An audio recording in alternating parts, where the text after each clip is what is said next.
Մարդիկ պիտի հասկանան, որ այն ինչ որ մենք այսօր տեսնում ենք, դա ամենևին էլ անհատ սպասավորների դեմ ուղղված արշավ չի,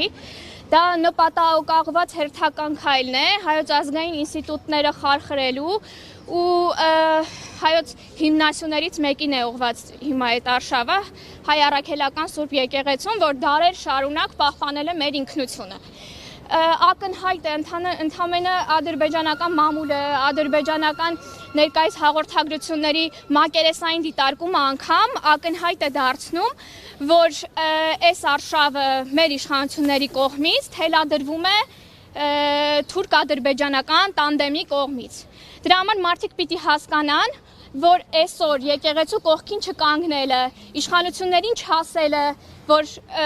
առհասարակ այլևս չենք հանդուրժելու նման վարքագիծ, չենք հանդուրժելու եւ գործով ցույց տալու, որ չենք հանդուրժելու իրենց այս լկտի պահվածքը, մեր այսօրվա գոյության հարցն է։